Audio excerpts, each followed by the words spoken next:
Muy bien, ya estamos aquí en respuestas a preguntas que incomodan. Entramos unos minutos tarde, pero estamos aquí cumpliendo con ustedes. Bienvenidos a este espacio de aprendizaje y muchas gracias por conectarse con nosotros. Yatinsi, ¿qué tal? ¿Cómo le va? Muy bien, contento y feliz, con ¿verdad? una lombriz. Bueno, aquí estamos en tiempo de invierno, aquí en Quito hace un Ya frío veo que hasta que- el alma se congela, las neuronas, pero estamos bien ya de Sí, veo que ya. está bien enchaquetado usted hoy. Sí, toca estar bien protegido contra una pulmonía. Ay, Dios mío, Dios nos libre. Muy bien, gracias por todos los saludos, gracias por las preguntas que nos han enviado. Pasaron varias semanas que Sí. no nos conectábamos con este bello programa. Los extrañamos Sí, a ustedes muchísimo. y también la temática del programa y extrañábamos Todo, esta dinámica que vimos cada miércoles y jueves. Hoy nos tocó jueves porque ayer no se podía. Así es. Pero recuerden que nuestro programa son los días miércoles a las 6 de la tarde. Y ustedes pueden enviar sus preguntas al correo respuestas@semisud.edu.es. Muy bien, hoy tenemos una pregunta muy especial que ha causado debate y yo pienso que sí, también es para reflexionar teológicamente. ¿Es bíblico o antibíblico? Es bíblico, escuchen bien, ¿es bíblico o antibíblico la paternidad espiritual? Esta pregunta la envía Janet Gómez. No sabemos exactamente de qué país, pero gracias Janet por enviarnos esta pregunta y pues es una linda iniciativa el poder hablar sobre este tema que en algunos contextos, Yatensi, se puede hablar de paternidad espiritual y en otros no. Y en otros no porque se dice que el mismo texto dice que no se le llame a ninguna otra persona padre, sino solamente a Dios. Entonces, ¿qué tan bíblico es hablar de paternidad espiritual? Comparta, por favor, este programa en sus redes sociales. Estamos en vivo y en directo. Ustedes pueden enviar todas las preguntas que deseen sobre este tema en particular. Ya hay un contexto, parece que hay un movimiento que hablan de la paternidad espiritual, que ciertos líderes espirituales, entre comillas, dicen, bueno, usted depende de mí espiritualmente y tienen hijos espirituales. Yo creo que se debe ese contexto. Por ahí va, exactamente, porque la paternidad espiritual es entendida, para los que están de acuerdo, es entendida como una especie de relación formativa, de guía, de mentoreo, de acompañamiento entre dos personas. Obviamente que uno de ellos, el que tiene más experiencia, es el que se le llama padre, es el que está allí orientando en ese camino, pero más o menos esa Bueno, es la es idea. que precisamente yo he escuchado y también me han preguntado, hay un ministerio, para ser mucho más preciso, que hay ciertos pastores que exigen que sus hijos espirituales les llamen padre, papá espiritual, y tienen ciertos fundamentos bíblicos. Y parece que esto está creciendo cuando por lo menos, si yo tengo un hijo espiritual, digo, yo soy su padre espiritual, usted debe seguirme a mí, usted debe consultarme a mí, usted debe escucharme a mí, y yo marco la ruta y el camino espiritual. Parece que es una ola que se está levantando en muchas iglesias, sobre todo en las iglesias de la prosperidad. Está ligado con el neopentecostalismo y con las iglesias de la prosperidad. Claro que tampoco podemos ser tan tajantes, decir que solamente en las iglesias neopentecostales o las iglesias de la retribución o prosperidad. También vi esto en una iglesia conservadora que no es pentecostal ni neopentecostal. Entonces es un fenómeno bastante complejo que está tomando mucha fuerza poco a poco. Si ustedes tienen preguntas sobre este tema, por favor, envíenlas, las vamos a estar recibiendo y las vamos a estar respondiendo.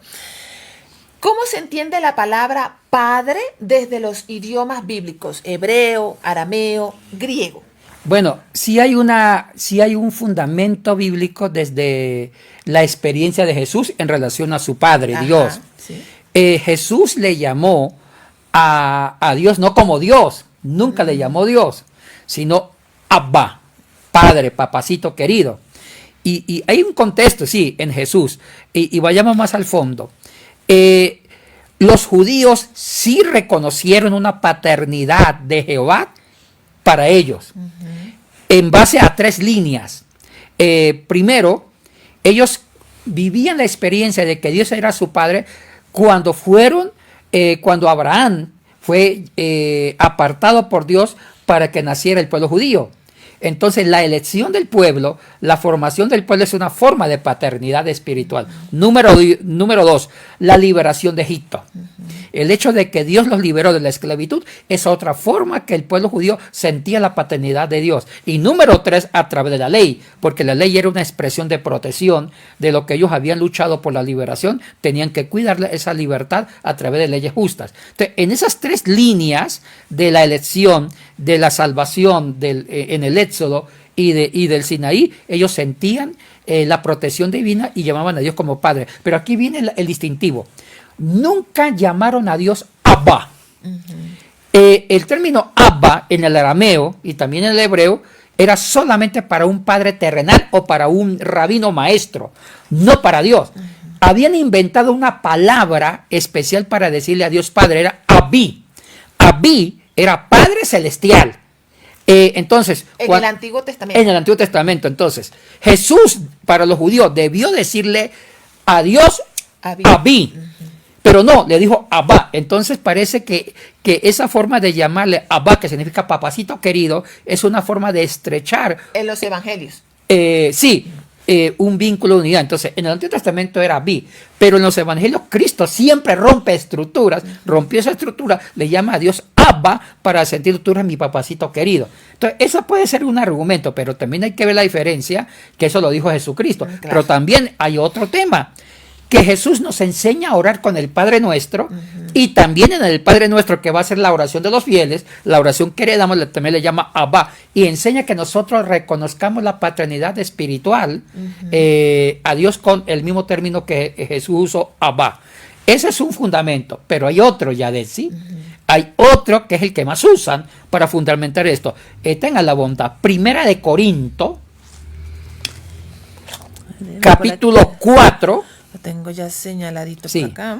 Ese es uno de los fundamentos más claros de que este ministerio o esta tradición que se está volviendo fuerte, ya que una persona sea el padre espiritual de un hijo espiritual. Es 1 Corintios 4, versículo del 15 al 16. Tenga la bondad. Lo leo. Pues en su vida con Cristo podrían tener miles de tutores. Estoy leyendo la TCB, por eso menciona la palabra tutores. Repito, en el versículo 15. Pues en su vida con Cristo podrían tener miles de tutores, pero no tienen muchos padres. Me convertí en su padre espiritual cuando les anuncié el mensaje que transforma toda la existencia humana. ¿Y ustedes creyeron? En Cristo. Esta versión, esta traducción está clarita. Tutores y padres espirituales. Muy bien. ¿Le gusta esa TCB? Me encanta. Ah, bueno. Ahora bien. Pablo, con una autoridad apostólica impresionante, le está diciendo lo de Corinto. Primero, que él fundó la iglesia en Corinto. En su segundo viaje misionero. Y fue la iglesia que le sacó más de una cana. Pero él está diciendo, como está diciendo, mire, la iglesia no existía, yo la fundé y todos ustedes son mis hijos espirituales. Y como son mis hijos espirituales, porque yo fundé esta iglesia, yo les prediqué el evangelio de Cristo, yo los formé espiritualmente, yo los corregí, yo los orienté, hasta los regañé, yo soy su papá espiritual. Y sí, no lo podemos negar ya de eso. Correcto. Pablo está defendiendo un liderazgo espiritual. Entonces vamos a marcar una diferencia o una característica importante en esa paternidad espiritual de Pablo en Corinto. Pablo no está diciendo que él es el padre espiritual donde tiene toda la verdad absoluta sobre ellos, no. Él está relacionando su paternidad espiritual en una línea de liderazgo para ellos. Y sí, eso es liderazgo. Es un liderazgo espiritual orientador, fijar camino para que el hijo espiritual, para que la nueva iglesia en Corinto siga el camino de Jesucristo. Y él está diciendo, hay muchos maestros, orientadores, pedagogos, pero yo tracé el camino, yo les prediqué, yo los formé espiritualmente, yo soy como un padre espiritual. Entonces, sí, hay ese camino que tampoco no lo podemos esconder. Pero una cosa es que Pablo mencione esa paternidad espiritual no como un ministerio real objetivo o como una estructura, una institución. Todos deben tener hijos espirituales y todos son padres. No, él lo está diciendo como una paternidad que la vivió en el camino, pero no lo está creando como una institución de la paternidad espiritual, que es diferente. Entonces, esa paternidad espiritual es una forma de liderazgo, mas no es una estructura, una institución en sí misma. Usted al principio dijo que esto tenía un tono más fuerte en las iglesias, ¿cómo se llama? De la prosperidad. Exactamente. De la teología de la prosperidad. Y del neopentecostalismo. Perfecto. Pero vemos que aquí en 1 Corintios, en la traducción de la TSB, se incluye este lindo término de padre espiritual. ¿Cuáles son los criterios que usted ha tenido como traductor para incluir este término aquí en esta preciosa traducción? Sí, Yadesi, el griego sí lo dice. Y la palabra padre en el griego es pater. Pater, neumaticón. Te estoy diciendo padre espiritual, no biológico, sino que él está diciendo, yo soy el papá. Y esto no es malo, Yadesi. Tampoco nos vamos a desbaratar porque de pronto alguien de ciertos movimientos cristianos está diciendo que existe la paternidad espiritual. Sí. Pablo está describiendo una forma de paternidad espiritual, pero como liderazgo, más no como una norma o estructura. Y yo creo que eso en la vida se da. Yo por lo menos he tenido hijos espirituales y aún ellos me ven como un padre espiritual, pero yo no baso eso, yo no me aferro a crear una doctrina de la paternidad espiritual o una estructura. Yo me siento un padre, un mentor también, que los orienté, que los guié, que los formé. Pero ellos también fueron tomando otros, fueron copiando, fueron recibiendo enseñanza de otros maestros, otros padres. Porque un cristiano no solamente debe tener un padre, una madre espiritual, debe tener varios y también deben tener orientadores. Entonces, la vida cristiana ya de sí no se fundamenta en un solo líder espiritual o uno. No, en la vida cristiana hay varias dinámicas que van enriqueciendo su espiritualidad. Puede ser que en el comienzo alguien le predicó el evangelio. Esa primera persona que le predicó el evangelio puede marcar a esa persona como especie de una paternidad o de una maestría, ser un maestro. Pero no lo podemos volver como una doctrina rígida, porque esa persona va recibiendo más enseñanza de otras personas. Entonces, la vida cristiana no se determina por una persona, sino por varias personas. La única persona que sobrepasa a cualquier padre espiritual es Jesucristo. Así es. Él es el que sí debe ser el padre estructural, institucional, a través del Espíritu Santo que encarna la obra de Jesucristo y nos marca por dentro. Entonces yo tengo recelo de que absoluticemos un padre humano. ¿Por qué? Porque el padre humano no lo podemos absolutizar. Usted es el padre espiritual, soy arrogante, él es mi hijo. Un momentito, usted fue un instrumento del verdadero padre, que es Jesucristo que habita en sus corazones a través del Espíritu Santo. Muy bien. Nos pregunta Starling Castro. El estudiante de Semisud. Sí. ¿Se puede considerar entonces al padre espiritual como un mentor? ¿Qué es un mentor entonces? Un mentor es un orientador, uno que ayuda a marcar camino, uno que inspira para que el cristiano siga su propio camino de santificación. Muy bien.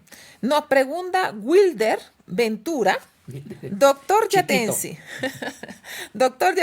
¿cuál es la explicación de Mateo 23:9? Ya se nos adelantó aquí Wilder, porque incluso los feligreses católicos le llaman padre a los sacerdotes.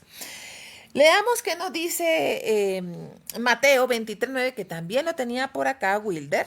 Y sí, vamos a leerlo porque es muy interesante. Algunos se agarran de este texto de Mateo 23:9 para decir, no podemos llamarle a otro padre espiritual. No, dentro de ese contexto religioso no se puede llamar padre. Entonces, dice el 9, y no llamen padre a ninguno de ustedes aquí en la tierra, porque solo uno es padre y es celestial. ¿Cómo se entiende, Yatensi, este versículo en este contexto de Mateo capítulo 23? Bueno, ahí contradice aparentemente la experiencia apostólica de Pablo en Corinto. Así es. Porque ahora, pero cuidado, Pablo tampoco no está diciendo que él es el Padre espiritual único. Pablo lo que está queriendo decir con el uso del término Padre es que él los orientó, los monitoreó, les predicó el Evangelio y fue el primero que los llevó a Cristo. Pero no está marcando una soberanía espiritual que sí lo está marcando Mateo. Mateo está diciendo el único Padre absoluto espiritual que salva es Dios, no los humanos son instrumentos. Y Pablo, es que también hay que entender que muchos dichos de Pablo fue de acuerdo a un contexto. Por lo menos, vamos a un contexto. Que yo le haya predicado el Evangelio a Andrés Chamorro, un ejemplo. Él era un borrachito. Ya. Y resulta que yo le predicaba, era mi vecino, le predicaba y se convierte a Cristo. En los primeros pasos, él está pegado a mí, porque yo le estoy enseñando la palabra, pero llega un momento que él va a seguir caminando en la vida cristiana y va a encontrar otros maestros. Entonces, yo fui como una especie de mentor o de padre espiritual, pero yo no debo ser la figura absoluta del padre espiritual. Eso es lo que sí exageran algunas iglesias, que quieren poner por cada cristiano un padre espiritual y crear una paternidad espiritual para muchos feligreses. Ahí está lo malo.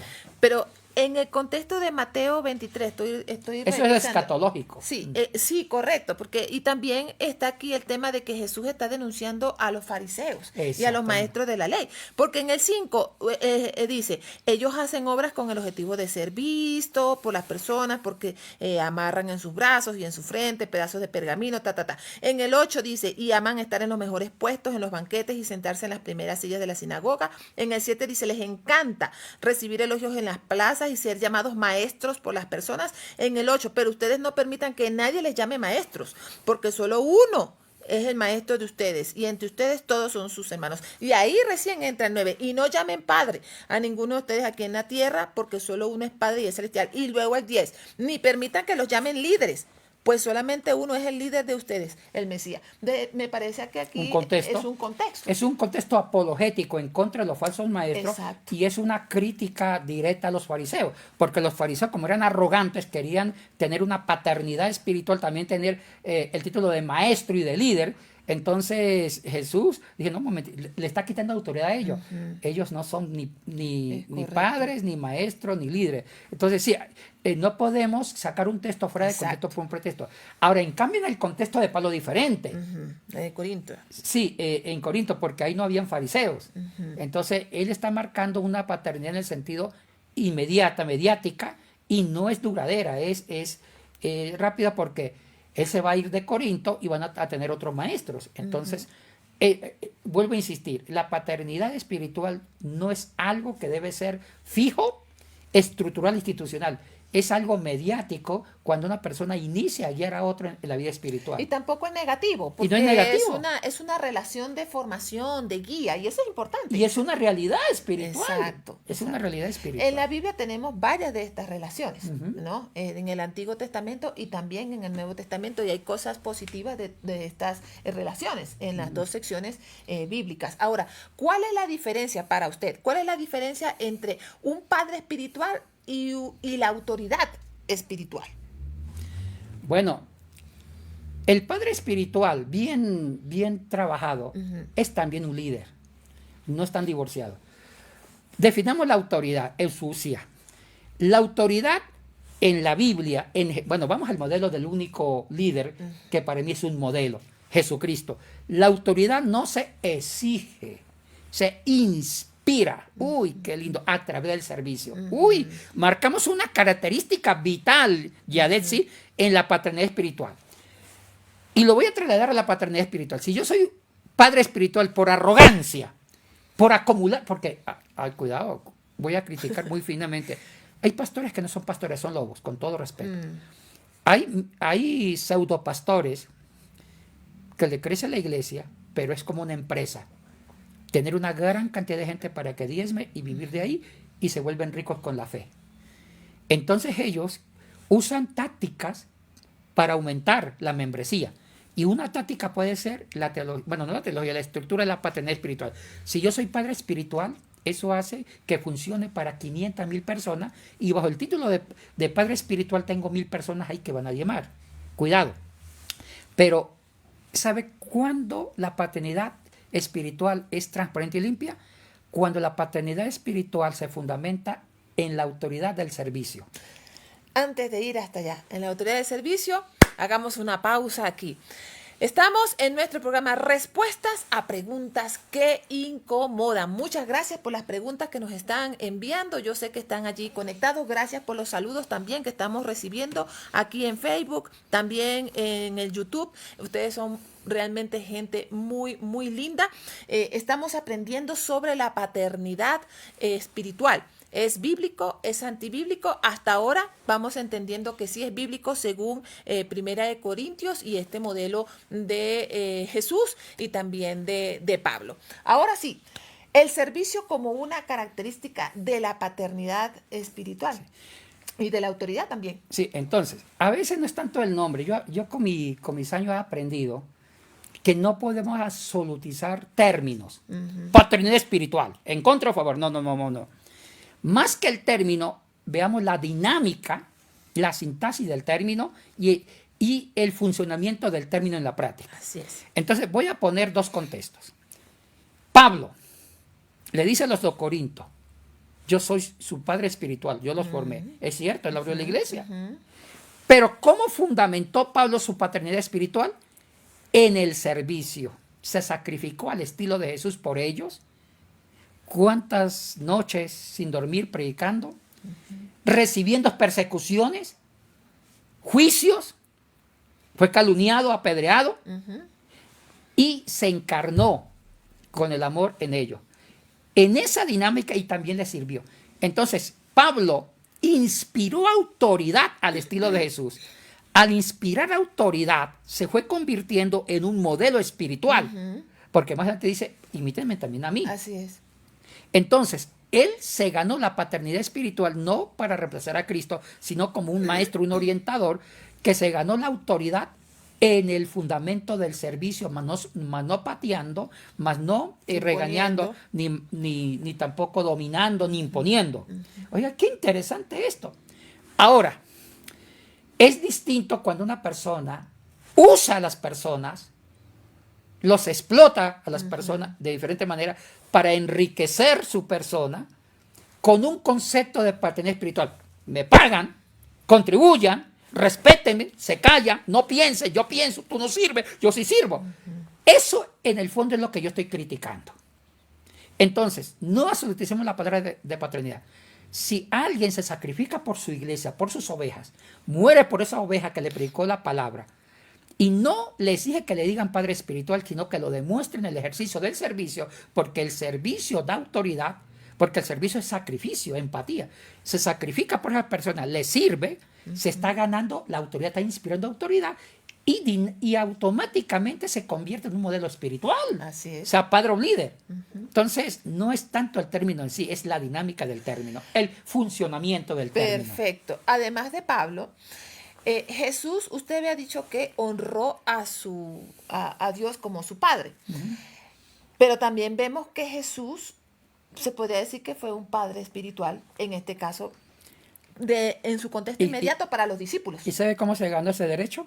En la cruz, lavando los pies. Vuelvo a repetir, para Cristo la autoridad no se exige, se inspira. Las personas que exigen respeto es porque son débiles en el servicio. Y como no pueden servir y ganarse respeto en el servicio, les toca acudir a la dictadura. Además del servicio, ¿qué otra característica de la paternidad? Tal vez el amor.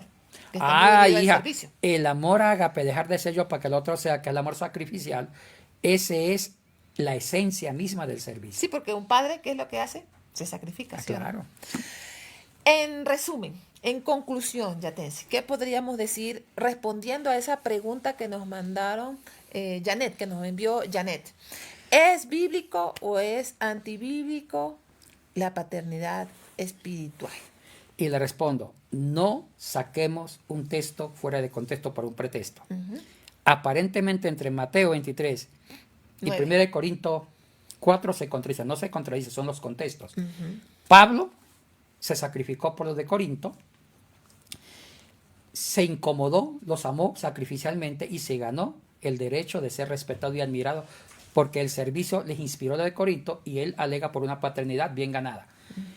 En el contexto de Mateo, es una crítica que Jesús le hace a los fariseos. Los fariseos se querían ganar el título de padres espirituales, de maestros, líderes espirituales, pero no en el servicio, sino en la imposición y la arrogancia. Ahí Cristo está criticando que no se pueden abrogar el título de padre espiritual. Entonces, yo no voy a ser tan duro a decir eso es bíblico, no bíblico, no, se da a favor y en contra. No es tanto lo bíblico, no lo bíblico, es el ejercicio espiritual, la intencionalidad del corazón. Entonces, ¿por qué? Porque mire, yo creo que el concepto de padre espiritual no es malo, no es bueno, es cómo se use, hija, y con qué intención del corazón. Correcto. Ahí yo creo que lo voy a definir, Correcto. pero no me voy a decir, es pecados antibíblicos, eso no se puede hacer. No, hay que darle una dinamicidad diferente al término. Yomaira nos pregunta y con esto cerramos. Cuando se habla de padre espiritual, ¿se está hablando de que una persona anciana o mayor sea padre espiritual de un joven o un joven puede ser un padre espiritual de otro joven? Claro. Me parece interesante. Mire, se dio un hecho. Yo fui predicador de un viejito hace 20 años. El viejito ya está en el cielo. Él me llevaba 40 años, ya era anciano, y yo le prediqué el evangelio. Él me decía, papá, espiritual. Y yo era un niño todavía. Hasta bonito era yo cuando era joven. Entonces yo era un padre espiritual para él, aunque yo era joven. Entonces no es cuestión de edad, Exacto. es cuestión de inspiración Y en de el corazón. servicio. Y de corazón. Perfecto. Muy bien, muchísimas gracias por estar aquí, habernos acompañado en este programa y solamente recordar que aquí en Semisud ustedes tienen varios programas de los cuales pueden ser parte. Tenemos licenciatura en teología pastoral, tenemos una licenciatura también en ciencias bíblicas, tenemos programas de maestría, tenemos la maestría en escolar y en Sagrada Escritura, tenemos otra maestría con énfasis en Biblia y teología y también en niñez y la adolescencia, en convenio con la Universidad Lee. Así que hay una gran apertura. Si usted está interesado, por favor, vaya a semisud.org. Allí está toda la información. Ya decía, el Semisud tiene una dinámica Claro que sí. de servicio educativo cristiano. Se acaba de subir a la página web de proyectoevangelio.org con doble G, Evangelio, Eclesiastés, que muy pronto está en YouVersion. Entonces pueden revisar todo el trabajo académico para enriquecer el reino del Semisud. Vengan al Semisud y conozcan. Muy bien. Se parte de nuestra institución. Que Dios les bendiga. Muchísimas gracias y nos vemos el próximo miércoles. Shalom Adonai.